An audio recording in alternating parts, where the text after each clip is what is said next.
गुरुर्ब्रह्मा गुरुर्विष्णु गुरुर्देवो महेश्वरः गुरुर्साक्षात् परब्रह्म तस्मै श्री गुरवे नमः।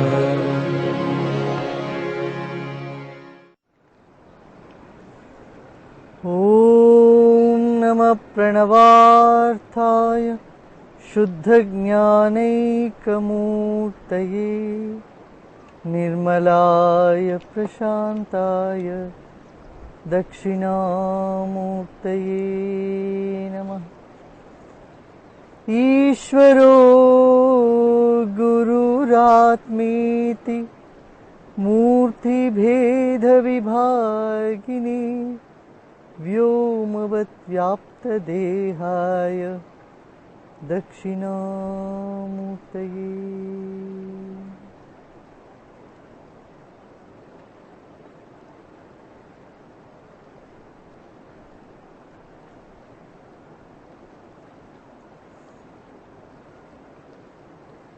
अतः शिव सूत्र। अब हम शिव सूत्र देखते हैं। हर एक के जीवन में कुछ न कुछ शुभ जरूर घटा है, पर मन का ऐसा स्वभाव है शुभ को छोड़ देते हैं। जो नेगेटिव बात है, नकारात्मक जो चीजें हैं उसको पकड़ के बैठ जाते हैं। देखिए 10 अच्छी बातें आपको सुनाएं, एक गाली दें तो किसको आप पकड़ के बैठते हो? हाँ, हमारा चित्त का स्वभाव ये हो गया, हम नकारात्मक को पकड़ के बैठते हैं।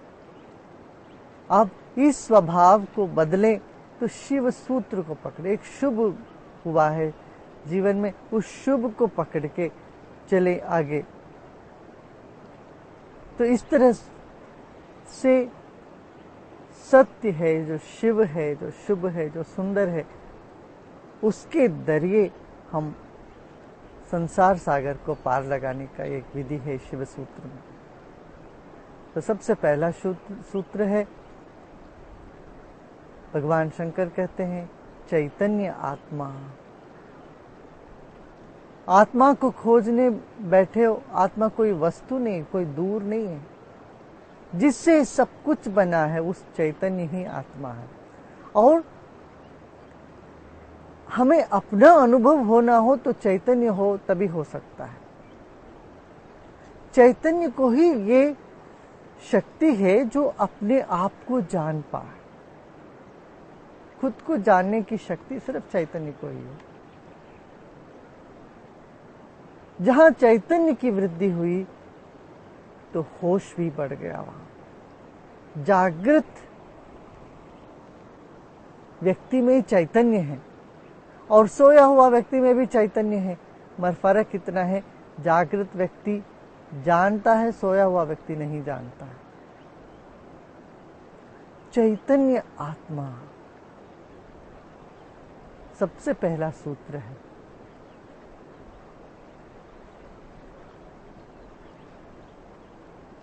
और इस प्रकृति में देखोगे तो कण कण में चैतन्य है, मगर उस कहीं कहीं वो चैतन्य सोया हुआ है। उसका अभिव्यक्ति पूर्ण रूप से नहीं है, कहीं कहीं उसका अभिव्यक्ति अधिक है। इतना जान करके ही व्यक्ति अपने लक्ष्य पे पहुंच सकता है, जो स्वात्मानंद प्रकाश वपुष, आनंद के प्रकाश रूपी हमारी चेतना।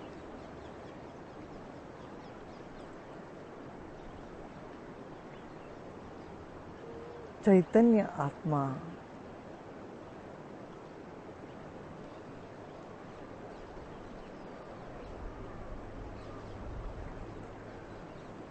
और सारी साधनाएं, क्रियाएं, यज्ञ, हवन, होम, दान, पुण्य, सब कुछ चेतना की वृद्धि के लिए, चेतना को बढ़ाने के लिए।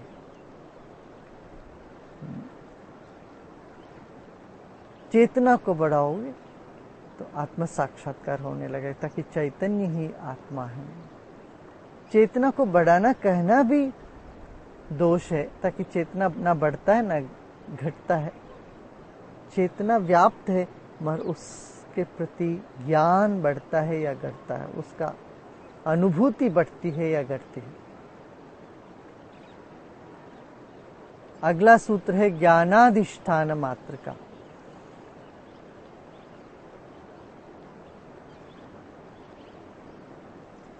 ज्ञान किसी भाषा के जरिए ही समझ में आती है।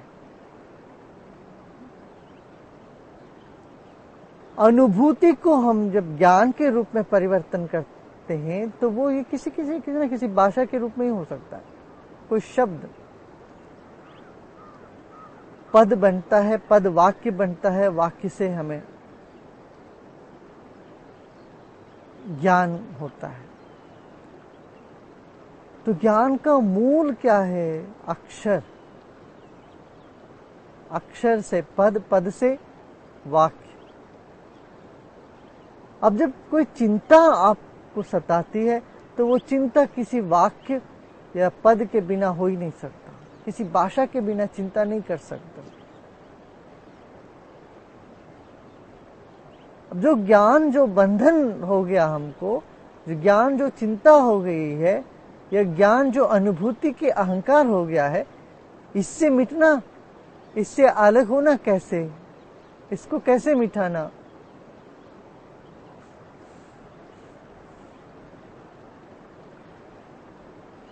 ज्ञानाधिष्ठान मात्र का। देखा ज्ञान बंधन है, इस बंधन से कैसे छुटकारा पाए? तो ज्ञान का जो वाक्य है, वाक्य के बिना ज्ञान नहीं हो सकता।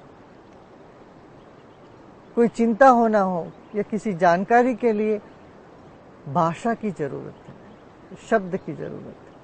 वो शब्द को भेद करते हुए, शब्द के भेद में वो अक्षर जो मिलता है, अक्षर तक पहुंचे, वो मातृ शक्ति है, दैवी शक्ति है। उसके सहाय से हम तर सकते हैं, चिंता से मुक्त हो सकते हैं। इसलिए मंत्र को भी कहा है मननात् त्रायते इति मंत्र। मंत्र वही है जो शब्द, जिसको बार बार मन में दोहराने से चिंता रूपी जो भाषा या वाक्य थे उससे हम मुक्त हो सकते।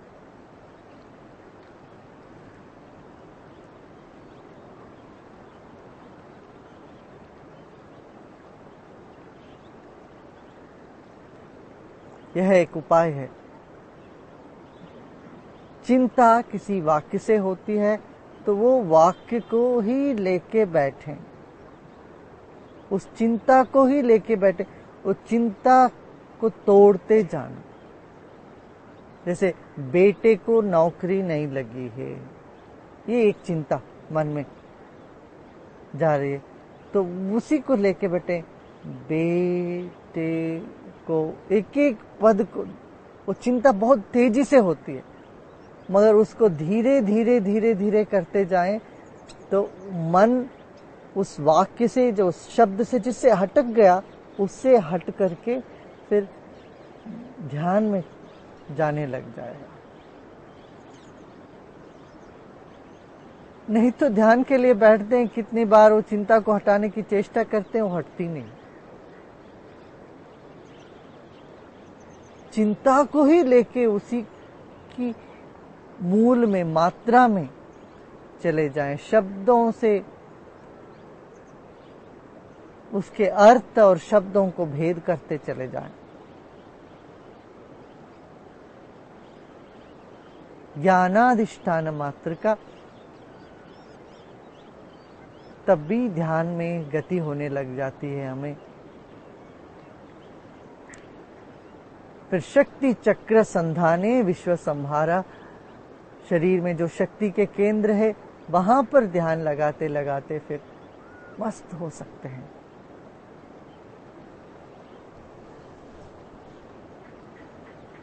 अगला सूत्र है उद्यमो भैरवा। शरीर और मन अलग अलग नियमों पर चलते हैं, जिसे जितना आप ताकत लगाओगे, एक्सरसाइज करोगे, व्यायाम करोगे, उतना शरीर पुष्ट तष्ट पुष्ट होने लगता है। मगर मन के लिए एक अलग ही ढंग है। जितना तुम विश्राम करोगे उतना ही मन तीक्ष्ण होने लगेगा। उद्यमो भैरवा, ये विलक्षण सूत्र है। पुरुषार्थ हम जहां नहीं करते हैं वहां पर ना साधना सिद्ध होती है, न संसार में किसी काम सिद्ध होता है। इसलिए हमें पूरा वहां प्रयत्न करना पड़ेगा। पूरा प्रयत्न करो। ऐसा नहीं भगवान की इच्छा जब होए तब हो जाएगा, ये नहीं। आपके मन में किसी बात की इच्छा उठी, वो भगवान की वही दरिए उठी है, उसके लिए उद्यम करो। हम अक्सर क्या करते हैं, बचने की चेष्टा करते, प्रयत्न से, उद्यम से।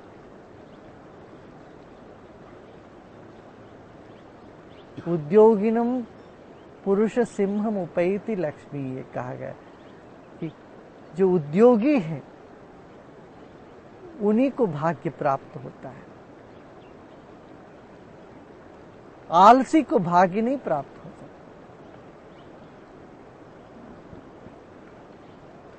उद्यम हो भैरवा, इसके लिए प्रयत्न करना।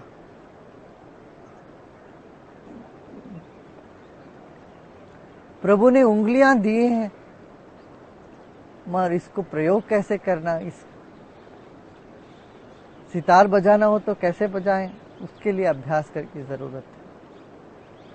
कंप्यूटर में टाइप करना हो तो उसके लिए अभ्यास की जरूरत है।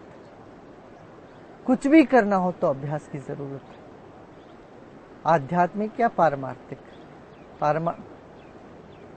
सांसारिक काम में भी और आध्यात्मिक में भी हम अपना प्रयत्न जारी रखना पड़ेगा। उद्यमो भैरवा, जब हम अपनी पूरी एफर्ट लगा देते, ताकत लगा देते, उसके बाद जब विश्राम मिलता है तब समाधि लगती है। आलसी व्यक्ति को कभी समाधि नहीं लग सकती। इसलिए सेवा, साधना, सत्संग तीनों जरूरी है। सत्संग, सेवा और साधना।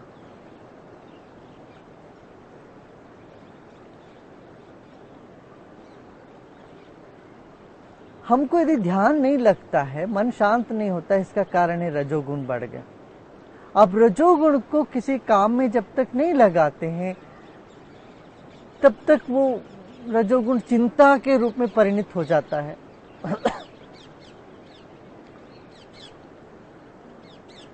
तो उद्यम करो, प्रयत्न करो। कार्यरत रहने से, काम करते रहने से फिर वो रजोगुण शांत होने लगता है। जो करने का मन है वो करके शांत हो जाए, जो नहीं करना है उसको छोड़ के शांत हो जाए।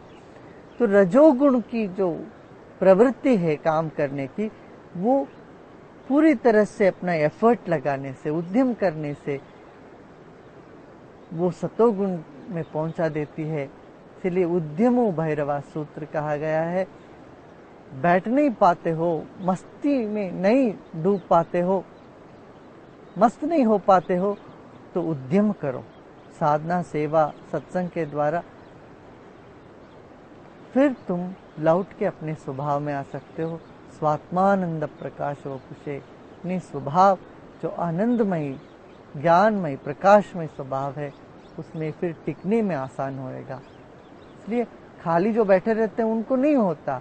जो उद्यमी हैं फिर बैठते हैं, फिर उनको अच्छे से समाधि लगने लगती है, शिव तत्व में फिर प्रविष्ट होने लगता है।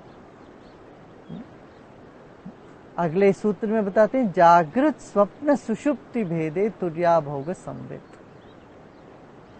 अब तीन अवस्था तो हम सब जानते हैं, जागृत अवस्था, स्वप्नावस्था और नींद की अवस्था। तीनों अवस्थाओं के बीच में कुछ क्षण ऐसे मिलते हैं हमें जहां हम ना जाग रहे हैं, ना सो रहे हैं, ना सपना देख रहे हैं, ना नींद में जा रहे हैं। ऐसी जो क्षण के लिए, क्षण भर के लिए जो अवस्था होती है, वही है तुरीयावस्था, वही शिव अवस्था। तो यदि उस अवस्था पर भी यदि हम ध्यान दे देते हैं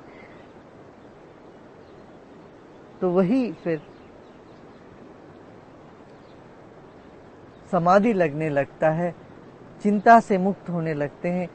फिर वो भालपन जो हमारा स्वभावगत है वो निखर आने लगता है।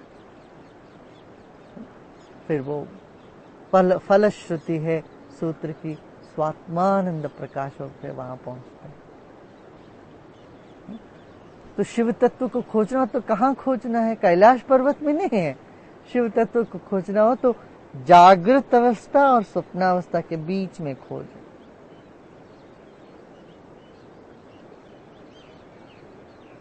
और अभी नींद से जग रहे हैं, जग गए हैं और पूरी तरह से जागे नहीं, उस वक्त आंख बंद करके ऐसे तल्लीन हो जाए, ध्यान में थोड़ी देर बैठो, जहां मन विचारों से मुक्त होके शांत गहराई पे उतरती है। वो चैतन्य सत्ता, वो चैतन्य आत्मा, वो तुर्या भोग संवित चतुर्थ अवस्था का जो अनुभव है, ये तीनों के बीच बीच में उपलब्ध होने लगता है।